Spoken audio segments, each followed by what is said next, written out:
երաժշտությունը որպես թերապևտիկ միջոց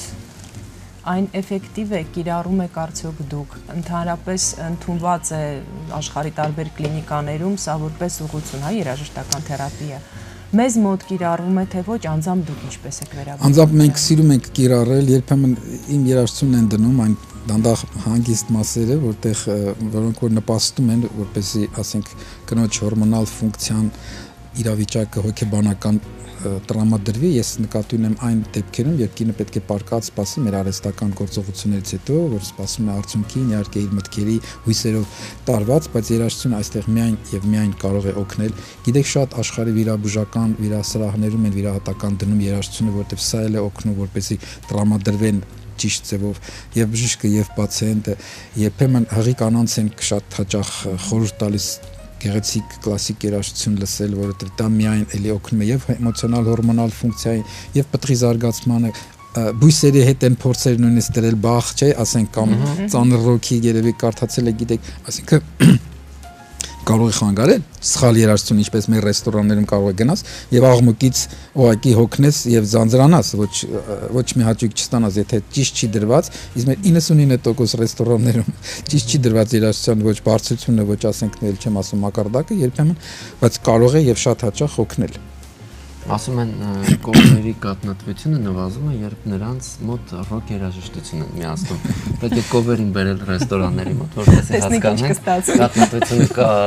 շատ։ Եվ ընդհակառակը, եթե ճիշտ տրամադրություն ստեղծում, ասենք գաղափարը դա է, որպեսզի ճիշտ տրամադրություն, դիտմամբ չեն անում, ուղղակի լավ չեն պատկերացնում իրականում թե ինչ օրնա։ Արտասահմանում ռեստորանների մենակ 1-2%-ն է, որտեղ բարձր երաժշտություն կա ապարելու եւ այլն։ Մնացածներում շատ ցածր ֆոն կամ ընդհանրապես չկա, որտեղ մարդիկ գալիս են հանգստանան, գալիս են այո, շփվելու եւ մեղմ երաժշտությունը միայն եւ միայն կարող է օգնել։ Բայց եթե դա արդեն ինչ որ մի սահմանից բարձր է, դա արդեն մտնում է, արդեն խանգարում է ուղղակի քո մտքի ընթացքին եւ այլն եւ սկսում է հակասություն։ Այստեղ երաժշտությունը ուղղակի հակառակ էֆեկտ կարող է կատարել։ Բայց դա նույնպես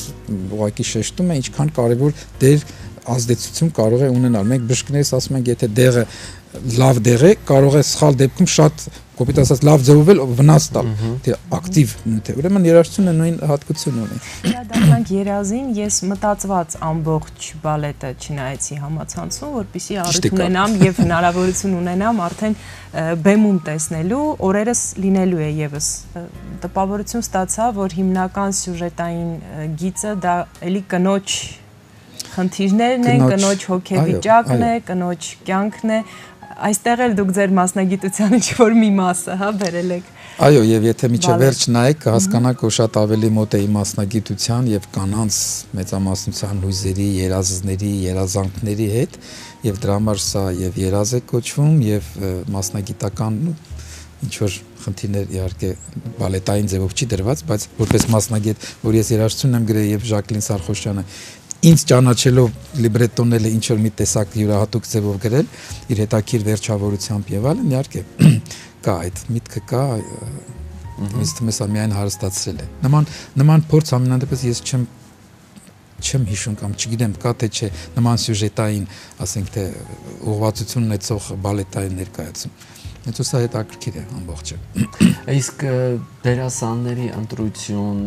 այսինքն պարողների տվյալ դեպքում, չգիտեմ, բեմի դեկորների ընտրություն, ասացիք, որ Մոսկվայից անիմացիայի կիրառումը, սա մի խոսքով պրոդյուսինգ ամբողջությամբ է։ Նու սա թիմային աշխատանքեր, մենք ունենք եւ պրոդյուսերը TM Production-ն է, Տոմ ազգանունը մոռա Թովմասյան, թե Թոմասն է, բայց ազգանունը երևի մոռացա, կներեք, ասացի Արտյոմ Ներսեսը հրավիրված ուրեմն մասնագետն է, որ ամբողջ ուղղակի տաղանդավոր աշխատանք է կատարում, եթե երաժշտություն ուշադիր լսեք, թեման լսեք, նա այնտեղ ուղղակի այդ սիմվոլներն է դրանցնում, որը շատ կարևոր է ու շատ է հարստացնում ամբողջ բեմադրությունը։ Ժակլին Սարխոշյանն է ամբողջ արել քորեոգրաֆիան եւ ընտրությունը եւ բեմադրությունը եւ այլն, ասենք այստեղ նա 100% իր ոչի մեջ է, ոլորտի մեջ է, Աննա Ամասյանը գեստերի եւ մնացած դեկորացիաները շատ գեղեցիկ են, փոխվում են անդադ եւ երազների հետ կապված, էլի ես ձեզ ուղղակի խորհուրդ եմ տալի անպայման եկեք նայեք։ եւ տոմսակներ ձեզ անպայման կնվիրեմ։ Եվ ոչ չմոռանամ, այո, ասեցի արանժիրովկան գործիքավորում է, որը Վահան Նապետյան։ Ափսոս ձեր ֆորմատը թույլ չի տալի, ես խնդրեցի, որ կանչեիք Զակլին Սարխոշյանին էլ կամ մեկին մենակ չլինեի այս թիմից, երևի մի ուրիշ առիթով կկանչեք։ Մենք Ժակլինի հետ առիթ ենք զրուցելու, ուղղակի շատ լավ է, շատ լավ է։ Այլ թեմաներով։ Այո, ինձ թվում է բոլորս էլ շատ մեր կոնկրետ օրինակի համար Արտյոմ բերելու այստեղ մենք ուրիշ որոշումների ենք ման գալիս, թող մեր պրոդյուսերը այդ միտքը տվեց, ինքն էլ օրինակ ամբողջ ամեն ինչ արեց, որպեսզի համաձայնվի այդ մասնագետը, եւ հիմա նորից գալու է 3 օրով լինելու է Երևանում եւ կարող եք իրեն տեսնել արդեն այդ գործողությունները կատարել, շատ հետաքրքիր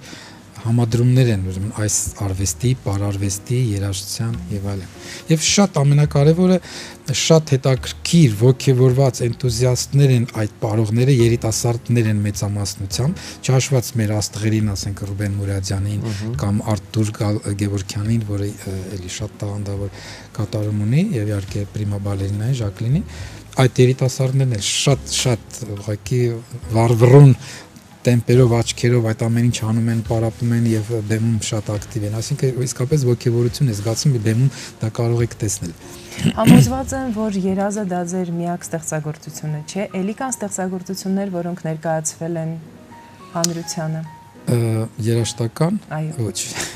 Այսինքն գրում եք եւ պահում եք։ Ես հազիվ ինքս ինձ համոզեցի, որ այդ հավաքեմ, չէ, դե ստեղծագործություններ հավաքած ձևով, ես ինքս տարբեր կտորներ, որ հիմա մոռացել եմ, միշտ նվագել եմ երբեմն, երբ որ քեֆեր էինք անում ընկերներով, կամ ասենք դա Pink Floyd-ի ժամանակ էր, դարաշրջանները, Beatles-ի, գիտեք, դա մենք անցել ենք Deep Purple եւ այլն, սա նվագել երկել եւ իմպրովիզացիաներ անել կամ քո ստեղծագործություններ, բայց լուրջ որպեսզի ձայնասկավառակ լինի, դա երազն էր, որ հենց անցյալ տարվա սկզբում ես թողարկեցի եւ հանկարծակի ուղղակի բախտի բերումով ծանոթացա Ժակլին Սարխոշյանին, որը որ ուղղակի հենց առաջի մեր բառերը եղան, կապող ուղղակի եղավ ձեր եւ հանդիսատեսին լսել էր մի քանի անգամ, ինքն ասում է 30 անգամ լսել եմ, ասինքն պատկերացնում եք ինչքան ազդեցություն պետք է, ինչքան մտքեր պետք է ունենա, որ դիսկը լսվի 30 անգամ եւ արդեն պատկերացնի, որ սա բալետ է եւ հետո մի քանի ամիս հետո արդեն աշխատի դրա վրա։ Մենք դա կտեսնենք բեմում եւ հանդիսատեսին հեռուստադիտողին էլ հրավիրենք, որպեսզի մասնակցեն։ Իսկ ստեղծագործելու համար կոնկրետ ժամանակ կա, թե դա կարող է լինել ցանկացած պահի ձեր բառագայում։ Օրինակ հիմա ես մի կտոր եմ պատրաստում գրել, որ գրեթե պատրաստ է, բայց ես դեռ չեմ արել, ես արդեն տեսնում եմ, զգում եմ, որ արդեն մասերը կամ ինչից է կամ մեղեդին արդեն կա, բայց շատ տարբեր է ստացվում։ Կտոր կա, որ ես գրել եմ, ուղղակի նստել եմ, մի անգամից արել եմ, դա հենց այդ սիրո թեման է, որ 2.5 րոպեանոց ստեղծագործությունը, որը հետո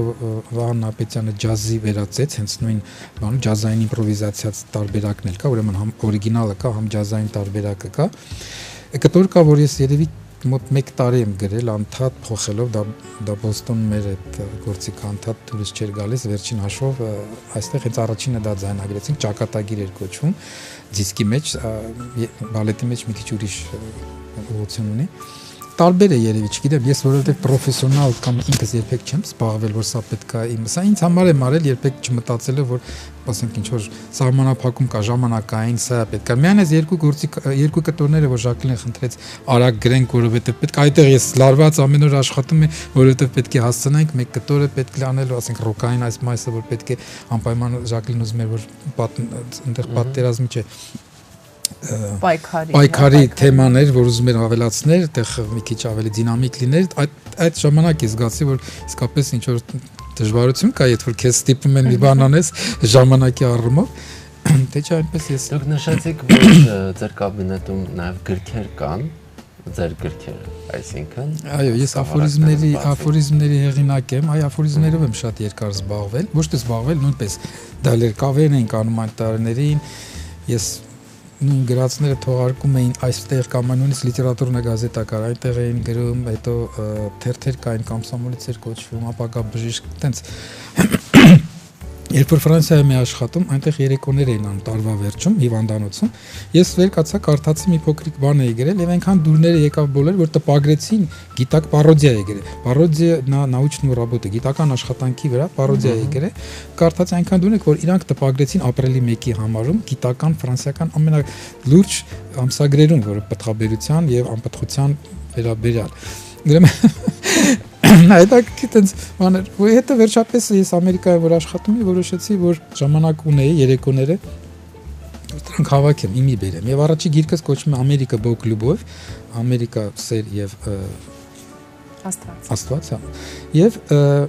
այստեղ ճիշտ է հրատարակեցի ռուսերեն եւ հետո 5 տարի հետո նախանցյալ տարի երկրորդ գիրքը գրեցի, էլի աֆորիզմների, բայց արդեն հայկական իրականության։ Առաջին մի քիչ արտասահմանի այդ տարբերության էմիգրացիայի թեմաների եւ այլն Ամերիկա եւ մնացած հարցերի, երկրորդը որը կոչվում է Искривление времени, ժամանակի ծրվածություն, թե շեղում, հա։ Դա հայկական այս Երևանյան մեր հայկական այսօրվա ուրեմն իրականության։ Ես նայում եմ ձեզ եւ մտածում եմ, որ ձեր դեմքի արտահայտությունը հաստատ այսքան լուսավոր եւ պայծառ չէր լինի, եթե ձեր մեջ խեղդեի երաժշտությունը գրելու ունակություն եւ զբաղվեք միայն բժշկությամբ։ Մենք գովազդից սկսում եմ վախենալ, որ մեր հերոստատիտողը կկարծի, որ մենք հյուրընկալել ենք կոմպոզիտորի եւ գրողի, ով ազատ ժամանակը տրամադրում է բժշկության։ Այո, ազատ ժամանակ 10-12 ժամ ես բժշկության եմ տրամադրում, այն 1-2 ժամն է, որ արդեն մենք գովազդից հետո կշարունակենք ձեզ հետ զրույցը եւ զրույցի ընթացքում երբ մեր հյուրը ասաց, որ իրենք հավաքվում էին, նվագում էին Pink Floyd, Deep Purple եւ այլն, ես մտածեցի, որ հիմա ինչ դժվար է հավաքվել եւ նվագել օրինակ Justin Bieber, որովհետեւ այնտեղ չկա երաժշտություն։ Գովազդ այս պահին։